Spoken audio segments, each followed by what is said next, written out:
Hello, my dear RK Simple Classes. Welcomes you all. Let us today's class.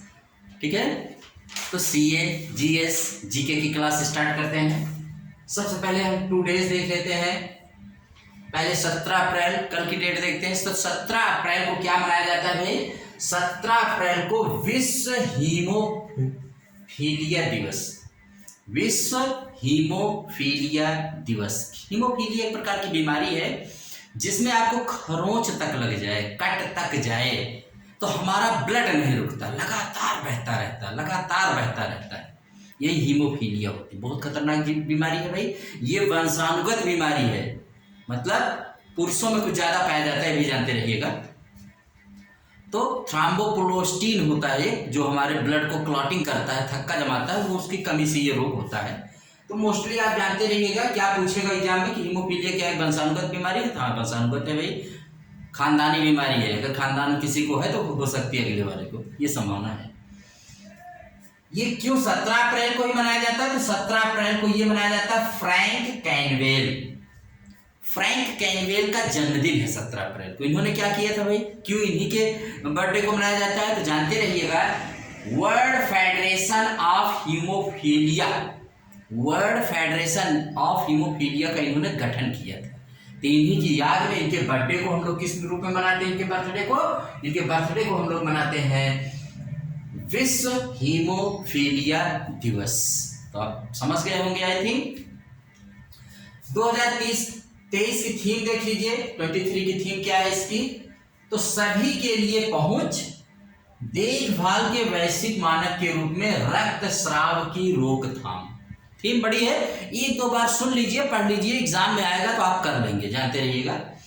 सभी के लिए पहुंच, देखभाल के वैश्विक मानक के रूप में रक्तस्राव की रोकथाम। रक्तस्राव ही है, ब्लड नहीं जमता है तो ब्लड अगर नहीं क्लॉटिंग करेगा तो जाहिर सी बात है कि ब्लड बहता ही जाएगा, और ब्लड बहेगा तो आदमी की नेचुरल डेथ हो जाएगी, होना ही होना है। तो आप इसको जानते रहिएगा। दूसरा, आज कौन सा डे है भाई? तो आज है 18 अप्रैल। तो 18 अप्रैल को किस रूप में मनाया जाता है? विश्व धरोहर दिवस। इसको और क्या कहते हैं भाई? तो इसको एक नाम, पहले इसका नाम था स्मारकों और स्थलों के लिए अंतरराष्ट्रीय दिवस भी इसको कहा जाता है। अगर ये एग्जाम में तो इसको भी जानते रहिएगा, स्मारकों और स्थलों के लिए अंतरराष्ट्रीय दिवस या विश्व धरोहर या विरासत दिवस का मनाया जाता है। तो 18 अप्रैल को 1983 से यूनेस्को द्वारा इसे मनाया जा रहा है। ठीक है, इसको आप जानते रहिएगा। अब भारत में देखिए, भारत में जो हमारे यहाँ पुरातत्व विभाग है, पुरातत्व सर्वेक्षण विभाग, ASI, archaeological survey of India, यही हमारे यहाँ जितने भी स्मारक हैं उनकी सुरक्षा और संरक्षा और उनके निगरानी करना ASI का काम है। ठीक है, लेकिन अपने देश में विश्व यूनेस्को द्वारा विश्व धरोहर स्थल, वर्ल्ड हेरिटेज साइट भी घोषित किए गए हैं, जो संख्या में कितने हैं? 40। तो 40 वर्ल्ड हेरिटेज साइट हैं, विश्व धरोहर स्थल हैं, जिनमें बहुत सारे हैं। जैसे आप देखेंगे कि हमारे भारत में कौन कौन से हैं भाई, तो आप जानते रहिएगा। जैसे ताजमहल है, अजंता एलोरा की गुफाएं हैं, सूर्य मंदिर है, और प्राकृतिक स्थलों में आते हैं पश्चिमी घाट है, ग्रेट हिमालयन है, तड़ोबा है, सुंदरवन है, नंदा देवी, फूलों की घाटी, ये सब तो उत्तराखंड में है, इनको आप जानते रहिए। देखिए, 3 प्रकार के धरोहर स्थल होते हैं। एक प्राकृतिक होते हैं, जो प्राकृतिक रहते हैं भाई, जो प्रकृति द्वारा बनाए गए हैं, ठीक है, और दूसरे जो होते हैं सांस्कृतिक होते हैं, और तीसरे मिश्रित, दोनों सांस्कृतिक और प्राकृतिक के दोनों को मिला करके। लेकिन अगर स्मारक देखा जाए जिसकी रक्षा ASI के पास है, स्मारक, मूर्ति या तमाम तरह के होते हैं, इसमें मोहरे, भवन, स्मारक, अभिलेख, नगर, सिक्के, ये सब जो होते हैं स्मारक जो हमारे हैं, इस तरह के स्मारक हमारे भारत में 3693 हैं, जो माने राष्ट्रीय महत्व के। इनकी जिम्मेदारी किसके पास होती है भाई? ASI के पास। और विश्व धरोहर स्थल और यूनेस्को द्वारा बनाए जाते हैं, उसकी जिम्मेदारी भाई यूनेस्को भी देख रेख करता रहता है, वो पर्टिकुलर देश भी करता है, लेकिन उसकी धरोहर में आने के बाद वो ज़्यादा फेमस हो जाते हैं, इंटरनेशनली फेमस हो जाते हैं। ठीक है, उसकी प्रक्रिया अलग होती है। तो आप इसको अच्छी तरह से जानते रहिएगा कि विश्व धरोहर दिवस कब मनाया जाता है। अपने यहाँ जो आर्कियोलॉजिकल सर्वे ऑफ इंडिया है, तो एक क्वेश्चन यहाँ बनता है कि भारतीय पुरातत्व सर्वेक्षण विभाग के जनक किसको माना जाता है? अलेक्जेंडर कनिंघम को माना जाता है। अलेक्जेंडर कनिंघम को याद रखिए। इसका हेडक्वार्टर कहाँ है? तो नई दिल्ली में, ठीक है। और ये कौन से मंत्रालय के अंतर्गत आता है? तो संस्कृति मंत्रालय के अंतर्गत आता है। तो इतनी जानकारी अगर आप रखेंगे भारतीय पुरातत्व विभाग के, जितनी भी पुरानी चीजें हैं सबकी जिम्मेदारी। अभी आप देखे होंगे कि अपने देश में बहुत सारी मूर्तियां अष्टधातु की, जिनके मंदिर में रख के पूजा की जाती है, अपने देश में नहीं लेकिन इंटरनेशनल मार्केट में जब किसी म्यूजियम में पहुंच जाती है तो इनकी कीमत करोड़ों में हो जाती है, बहुत चोरी की जाती है। सैकड़ों मूर्तियां आ चुकी हैं अपने देश में। मोदी जी जहां से जाते हैं कुछ ना कुछ उठा के लाते ही है भाई, कहते हैं दे दे यार, अपने ही देश की थी, हमारे ही देश की है, तो देश वाले दे देते हैं। ऑस्ट्रेलिया ने गिफ्ट में दिया था, अभी न्यूयॉर्क दे रहा है, बहुत सारी मूर्तियां हमको भेज रहा है। तो ये स्मगलर जो होते हैं, तस्कर, वही दूसरे देशों में भेज देते हैं क्योंकि मुंह मांगी कीमत इनकी मिलती है। तो आप जानते रहे एएसआई ही पहले उस मूर्ति को जब आप करेंगे तो एएसआई पहले एफआईआर लिखवाती है पर्टिकुलर राज्य के, मतलब कि मूर्ति गायब हो गई है, फिर उसकी खोजबीन चालू होती है, फिर इंटरनेशनल स्तर पर देखी जाती है भाई कहीं और देश में तो नहीं चली गई है। तो इस तरह से बड़ी कठिन प्रक्रिया के बाद वो मूर्ति अपने देश में लौट करके आती है। तो कुल मिला के जितनी सारी चीजें हैं, सर की रक्षा करना किसका काम है? एएसआई, जिसको हम कहते हैं भारतीय पुरातत्व सर्वेक्षण विभाग, ठीक है। जो इसके प्रेजेंट टाइम में महानिदेशक हैं तो जानते रहिएगा वी विद्यावती आईएएस हैं, इनको आप जान सकते हैं, ठीक है। अगला देखिएगा भाई, 1 जुलाई से 31 अगस्त तक अमरनाथ गुफा की यात्रा होगी। 62 दिनों तक चलेगी ये यात्रा। कितने दिनों तक भाई? तो 62 दिनों तक की यात्रा चलेगी। क्या है अमरनाथ गुफा? बहुत ही दिव्य और भव्य स्थान है जम्मू कश्मीर में, और भारत की सबसे बड़ी अगर गुफा पूछी जाए तो कौन सी है? अमरनाथ गुफा। कहाँ है? जम्मू एंड कश्मीर। जम्मू एंड कश्मीर जानते हैं भारत का स्वर्ग है, सबसे ऊपर है। अब जम्मू और कश्मीर 2 राज्यों में बट गया, 2 यूटी में। कौन कौन? लद्दाख और जम्मू कश्मीर में। लद्दाख की राजधानी लेह है जो सिंधु नदी के किनारे है। अमरनाथ गुफा के बारे में थोड़ा सा जान लो, क्यों नाम इसका अमरनाथ गुफा पड़ा। अपने यहाँ बताते हैं कि जब शंकर जी ने पार्वती जी को अमर होने की कथा सुनाई थी तो दुनिया में बहुत सारा स्थान ढूंढे कि इनको हम कहाँ बताएं, क्योंकि वो कहानी जो भी सुन लेता वो अमर हो जाता है। तो उन्होंने एक स्थान चुना, जम्मू कश्मीर की एक गुफा। आज भी चोरी छिपे की बातें कहाँ होती है? गुफाओं में ही होती है। तो उन्होंने एक गुफा चुना, उस गुफा का नाम था अमरनाथ गुफा पड़ा। उसी गुफा में ले जा करके वहां से सारे जीव जंतुओं को उन्होंने समाप्त कर दिया। एक भी जीव जंतु, लेकिन बताते हैं कि पार्वती जी उसमें सो गई थी, पूरी कहानी नहीं सुन पाई। ऐसा आता है कि सो गई, 2 कबूतर सुन लिए थे, वो अमर हो गए, बताते हैं ऐसा। तो आप जानते रहे कि अमरनाथ गुफा जम्मू कश्मीर में है, और इसी गुफा में शंकर जी ने पार्वती जी को अमर होने की कहानी सुनाई थी, और जिससे इसका नाम पड़ गया अमरनाथ गुफा।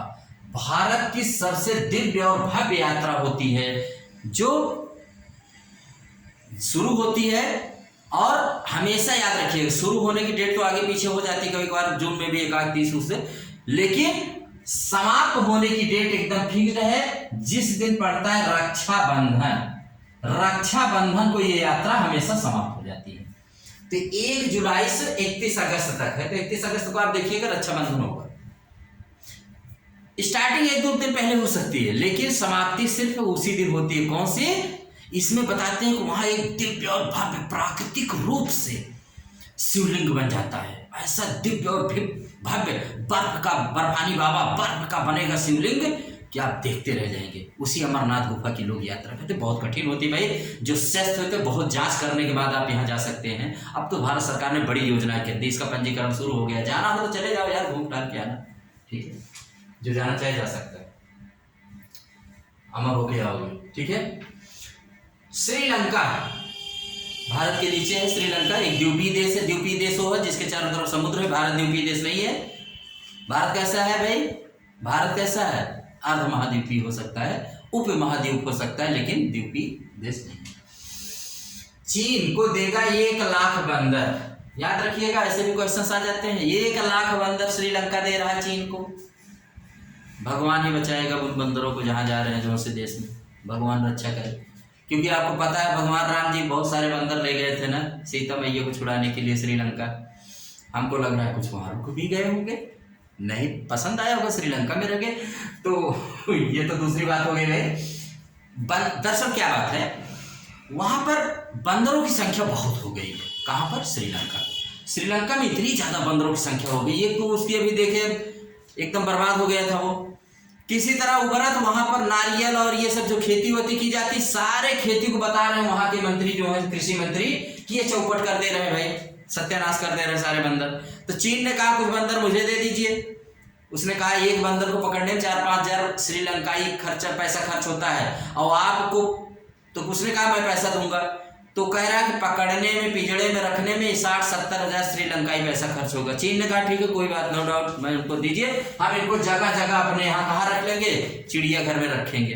अब कुछ लोग जानकार ये भी कह रहे हैं भाई कि हो सकता है चीन इसका मतलब इनका मांस वांस बेचे, इन्हीं को बेचना शुरू कर दे, तो ऐसी आशंका जताई जा रही है। हमें आपको जानकारी इतना रखा है, हम आपको जानते हैं चीन में पहुंचेगा तो क्या होगा उसका खुदा ही जाने, ऊपर वाला जाने भाई क्या होगा। लेकिन हमें आपको क्या जाना है कि अगर एक क्वेश्चन आता है कि अभी हाल ही में किस देश ने किस देश को 1 लाख बंदर देने की योजना बनाई है, तो भाई जानते रहिए श्रीलंका ने चीन को बनाई। चीन की राजधानी बीजिंग है, श्रीलंका की राजधानी कौन से बताइएगा कमेंट में, ठीक है, हाँ कमेंट में बताइएगा। चीन का वो श्रीलंका का पुराना नाम सियोल है, सियोल, ठीक है, नहीं सियोल नहीं, दूसरा है, थोड़ा सा मिस कर रहे हैं, तो ठीक ये जानते रहिएगा। मुंबई बहुत अच्छी जगह है भाई, मुंबई जो महाराष्ट्र की राजधानी है, तो मुंबई में आप जानते रहिएगा। हाँ, श्रीलंका का पुराना नाम सीलोन है, सीलोन, सियोल नहीं बेटा, सीलोन, यस याद आ गया, ठीक है, करेक्ट कर लीजिएगा। मुंबई में खुला देश का पहला एप्पल स्टोर। एप्पल आईफोन दिग्गज कंपनी है, विश्व की सेकंड लार्जेस्ट मोबाइल मार्केट है एप्पल का। एप्पल का फ़ोन बहुत महंगा होता है, अमेरिका की कंपनी है। इसने अपना पहला स्टोर खोला है, कहाँ खोला भाई? तो मुंबई में, याद रखिएगा भाई, मुंबई भी फेमस हो गई। तो मुंबई, अभी अब इसके जो सीईओ हैं टिम कुक भारत आए हैं, तो इन्होंने बताया भाई हम मुंबई में अपना पहला एप्पल स्टोर खोलेंगे, ठीक है, बहुत अच्छी बात है, खोलिए भाई। आइए कुछ और कंपनियों को सीईओ को जान लेते हैं। टेस्ला और ट्विटर दोनों के जानते ही हैं, एलन मस्क हैं, एलन मस्क मस्त आदमी है। यूट्यूब के सीईओ कौन है? नील मोहन, याद रखिएगा, वेरी इंपॉर्टेंट, जितना बताया दे रहे हैं सबको याद रखिएगा। यूट्यूब के नील मोहन। IMB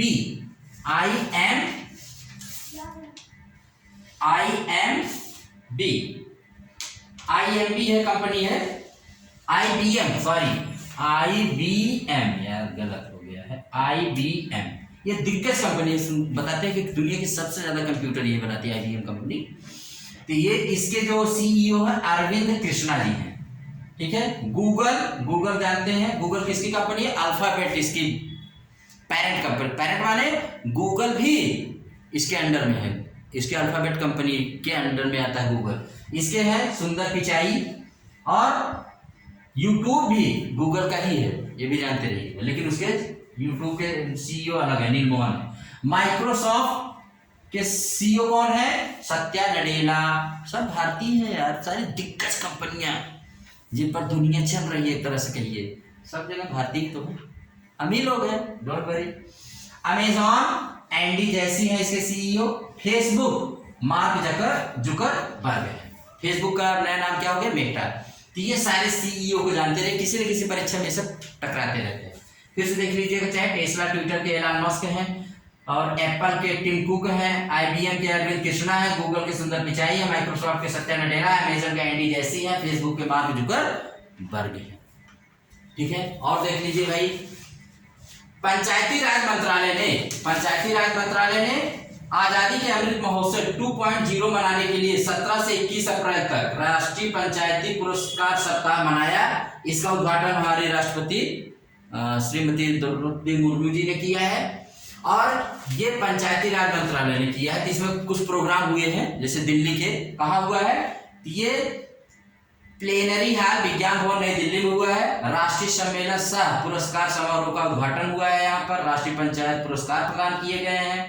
तो ये आप जानते रहिएगा कि राष्ट्रीय पंचायत पुरस्कार का सप्ताह कहाँ मनाया गया, तो नई दिल्ली में मनाया गया, ध्यान दीजिए।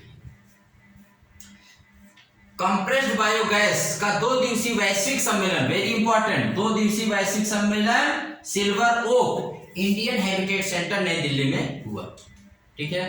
5 दिवसीय सेना कमांडरों का हाइब्रिड मोड में, देखो सेना कमांडरो ये सेना से संबंधित ये नीतियां हैं। साल में ये 2 बार होता है सेना कमांडरो का मीटिंग। ये हाइब्रिड मोड में पहली बार हो रहा है, मतलब इसमें वर्चुअल भी होगा, फिर ये लोग फिजिकल भी मिलेंगे और आपस में ये सेना से संबंधित सारी नीतियों जैसे अग्निपथ योजना, डिजिटलीकरण, ये सारी चीजें सेना में क्या होना चाहिए, कैसा बदलाव होना चाहिए, बहुत ही इंपॉर्टेंट मीटिंग होती है।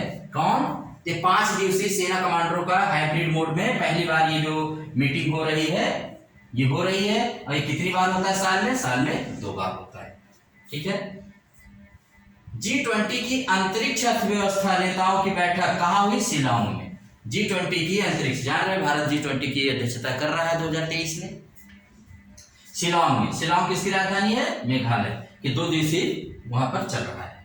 G20 की कृषि प्रमुख वैज्ञानिकों की बैठक कहाँ हो रही है? वाराणसी के ताज होटल में। वाराणसी के ताज होटल में यह G20 की 100वां सम्मेलन होगा जो वाराणसी में चल रहा है।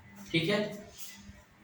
पहला वैश्विक बौद्ध शिखर सम्मेलन नई दिल्ली में 2 दिवसीय है, पीएम मोदी द्वारा। जानते हैं कि बौद्ध धर्म की स्थापना भारत में ही की गई थी। किसके द्वारा की गई थी भाई? तो महात्मा बुद्ध के द्वारा की गई। महात्मा बुद्ध का बचपन का नाम सिद्धार्थ था, जो लुम्बिनी जो आज नेपाल में पड़ता वहां पैदा हुए थे। ठीक है। और इनकी माता का नाम महामाया था। ठीक है। इनके पिता का नाम शुद्धोधन था और इन्होंने बौद्ध धर्म को चलाया। बहुत ही विश्व में मशहूर धर्म, बहुत सारे बौद्ध कंट्री हैं, चीन है, जापान है और कोरिया है, इधर आपके आसियान कंट्रीज में बहुत सारे लोग हैं भाई। बौद्ध धर्म बहुत बड़ा धर्म है। ठीक है। तो इसका 2 दिवसीय पहला, याद रखिएगा, पहला वैश्विक बौद्ध शिखर सम्मेलन नई दिल्ली में हो रहा है, जिसका उद्घाटन करेंगे मोदी जी। और किसके द्वारा यह आयोजित किया जा रहा है? तो संस्कृति मंत्रालय और अंतरराष्ट्रीय बौद्ध परिसंघ दोनों लोग मिल करके इसका सम्मेलन कर रहे हैं। तो आप इतने को आप जानते रहिएगा। आज मैंने इतना आपको बताया है। आप अगर इतने को भी करते हैं तो बहुत अच्छा है। ऐसी छोटी छोटी बातों को, लेकिन इंपॉर्टेंट बातों को जानते रहिए। और इसी के साथ आरके सिंपल क्लासेस की आज सीए और जीएसडीके की क्लासेस यहीं पर एंड करते हैं। आप तब तक इसको लाइक, सब्सक्राइब एंड शेयर कर सकते हैं अगर आपकी इच्छा कहे, करने लायक है। अगर आपको लगे कि सर कुछ मेहनत करते हैं तो कर सकते हो, अदरवाइज यू आर फ्री। ठीक है। Thank you very much.